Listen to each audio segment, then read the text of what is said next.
नमस्कार दोस्तों, आपके अपने YouTube channel Hansraj Saran GK पर हार्दिक स्वागत है, अभिनंदन है।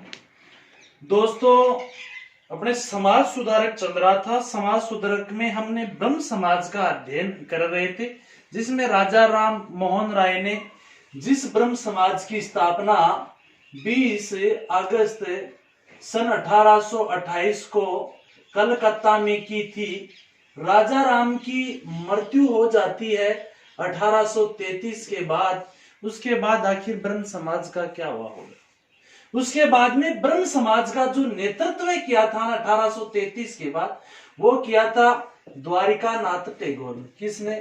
द्वारिका नाथ टैगोर। द्वारिका नाथ टैगोर के नेतृत्व में ब्रह्म समाज कुछ टाइम के लिए चलता है। द्वारिका नाथ टैगोर वही बंदे हैं जिन्होंने सन 1838 में एक लैंड होल्डर्स सोसाइटी की स्थापना की थी। भारत की प्रथम राजनीतिक संस्था लैंड होल्डर्स सोसाइटी। और इस लैंड होल्डर्स सोसाइटी की स्थापना कौन करते हैं? द्वारिका नाथ टैगोर करते हैं। कब? 1838। इसके बाद में 1833 में नेतृत्व ये संभालते हैं, परंतु 1843 से जो नेतृत्व संभाला था वो देवेंद्र नाथ टैगोर ने संभाला था। किन्होंने? देवेंद्र नाथ टैगोर ने। देवेंद्र नाथ टैगोर ने नेतृत्व संभालते हैं, जो द्वारिका नाथ के पुत्र हैं देवेंद्र नाथ टैगोर।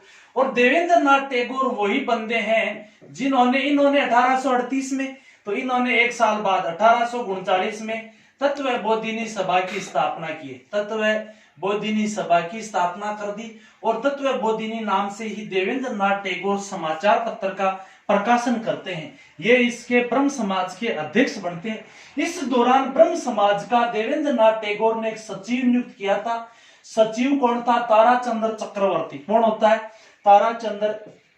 ताराचंद्र चक्रवर्ती, जो भारतीय ब्रह्म समाज, जो ये ब्रह्म समाज था, इस ब्रह्म समाज के क्या होते हैं? ये सचिव होते हैं। ताराचंद्र चक्रवर्ती जो प्रथम सचिव है, इनकी नियुक्ति कौन करता है? देवेंद्र नाथ टैगोर।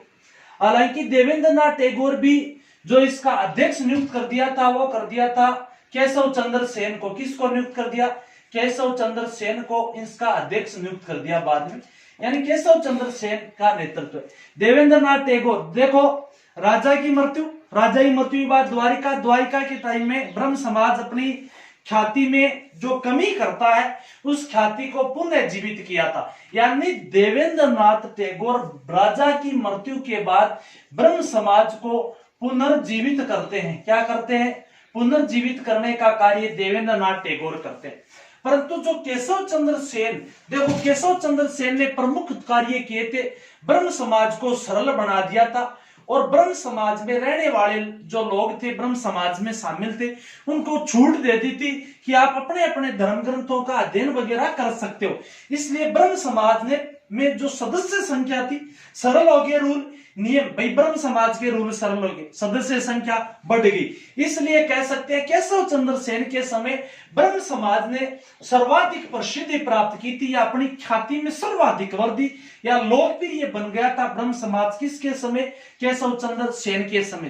परंतु लोकप्रियता भी अति उजागर की तो नुकसानदायक है।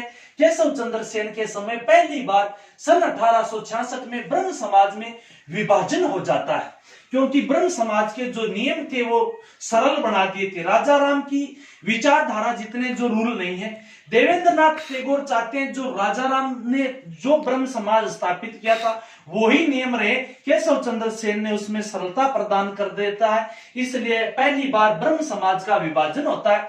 ब्रह्म समाज का जब विभाजन हुआ था, दो उदय होते हैं। एक जो प्राचीन से चलता आ रहा है उसको कहा गया आदि ब्रह्म समाज। और आदि ब्रह्म समाज क्या कहा गया? आदि ब्रह्म समाज। और इस आदि ब्रह्म समाज का जो नेतृत्व कर रहा है, प्राचीन चलता आ रहा, ये कर रहा है कौन? देवेंद्र नाथ टैगोर। आदि ब्रह्म समाज का नेतृत्व कौन कर रहा है? देवेंद्र नाथ टैगोर। और केशव चंद्र सेन जी के जो नेतृत्व वाले कुछ व्यक्ति होते हैं, उनको कहा गया था भारतीय ब्रह्म समाज। कौन सा? भारतीय ब्रह्म समाज। ठीक है जी।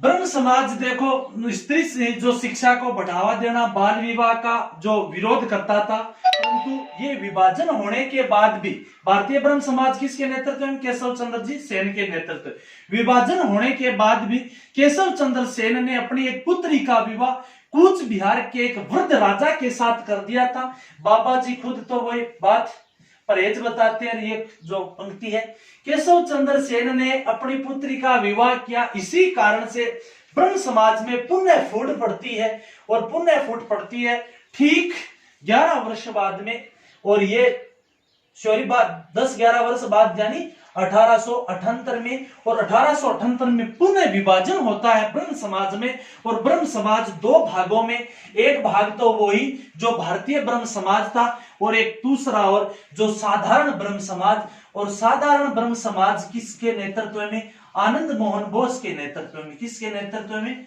आनंद मोहन बोस के नेतृत्व में एक साधारण ब्रह्म समाज की स्थापना कर दी गई थी।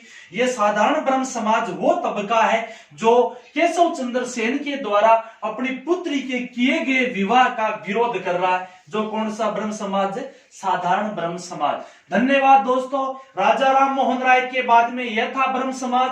द्वारकानाथ टैगोर है, देवेंद्र नाथ है, केशव चंद्र सेन है, सचिव ताराचंद्र है, उसके बाद में आनंद मोहन बोस है। जिस किसी को भी पसंद आए लाइक शेयर सब्सक्राइब कर देना जी। धन्यवाद।